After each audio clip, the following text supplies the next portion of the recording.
Hey, Steve Mignoni here doing the junkyard crawl at Bernardston Auto Wrecking in Bernardston, Massachusetts. And now we all know, of course, that 108 years ago, the Dodge brothers started making cars in 1914. Well, 3 years later, for 1917, the Dodge brothers made their first truck. It was a half-tonner, but from there they moved from strength to strength. Now, by World War II, Dodge supplied over 400,000 trucks to the war effort, including a lot of NC 4x4s, which of course in 46 became the mighty Power Wagon. And this is actually a 1946 Dodge Power Wagon dealer sales brochure. And we can see right here, the Power Wagon going from World War II to your driveway, 46, the new Dodge General Purpose, the Army truck boys rode home about, now redesigned for peacetime use.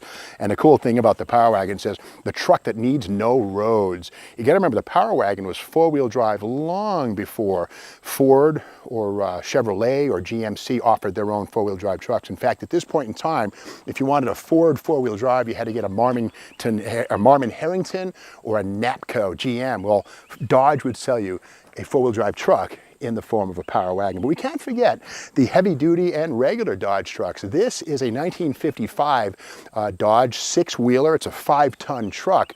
Now, this has a cab that was in use between 1948 and 1960. However, the curved windshield arrived in 1955. This 55, first appearance for the curved windshield. But again, the same basic cab was used through 1960.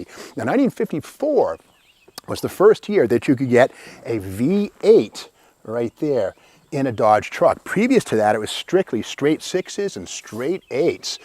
Not very exciting stuff, but again, for 54, you could get yourself an optional V8.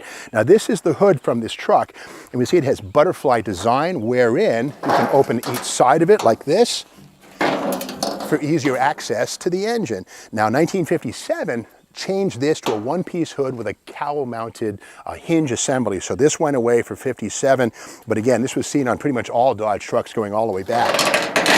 Now on this one here, this is a 5-tonner, but the crazy and cool thing is the same cab was used on half-ton and 3/4-ton pickup trucks. So because these things are generally about a foot away from the ground or a foot higher away from the ground, they don't rust nearly as badly as a pickup truck does. So often these trucks are great donors for pickup truck restorations. Now the front fender's not so much.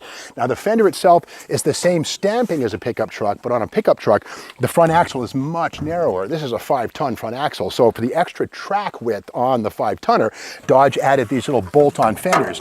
And you thought the Hellcat wide body was the first wide body from Dodge. Not so fast, right here. But again, if you remove this bolt-on fender, you will find the stock Dodge pickup truck fender. You might say, well, I can use that, right?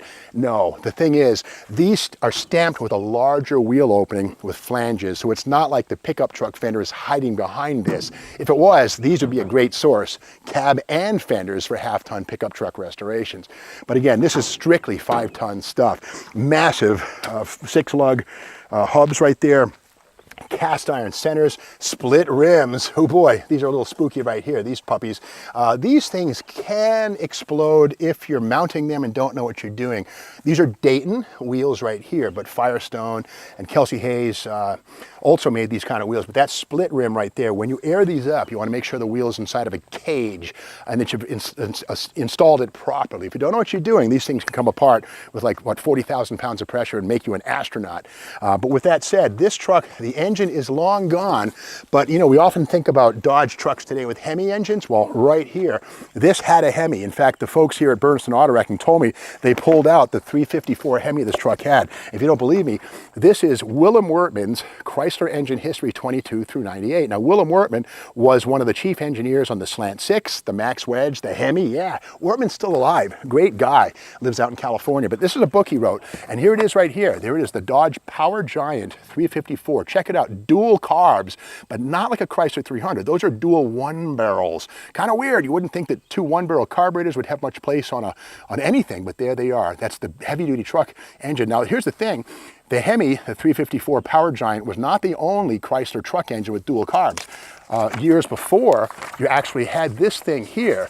This is the inline 6 right there with twin 1-barrels on a flathead 6. So again, trucks, dual carbs, yes. And again, dual exhaust with a split manifold. So again, you got to remember that Dual carburetors and dual exhaust add horsepower, but they also add efficiency to the air pump that an engine is. The intake and exhaust are more efficient to the combustion pressure, and when you put dual carbs on something, it can ingest more fuel and make more power. So this was once a 354 Power Giant with twin carburetors.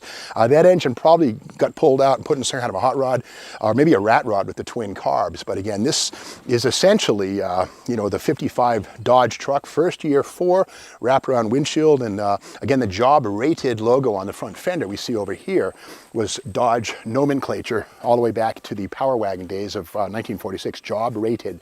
And again, here's where the V8 emblem would have gone. Now this one, again, is a gasoline powered truck. Diesels were seen occasionally in Dodge trucks at this point. I think Perkins made a diesel that was optional. Mostly these were gas trucks, but the weird thing is, this would have had big gas tanks down under the frame. Well, the cab for the pickup truck is pierced with a fuel filler right here for the in-truck gas tank. Well, on a big truck like this, there's a rubber plug that takes the place and fills the hole. So it's kind of weird. This cab, again, is half-ton stuff or 5-ton stuff with little additions and reductions to make it do the job. I can't get the door open on this one, unfortunately, but again, this one has a manual transmission. This is a long wheelbase truck.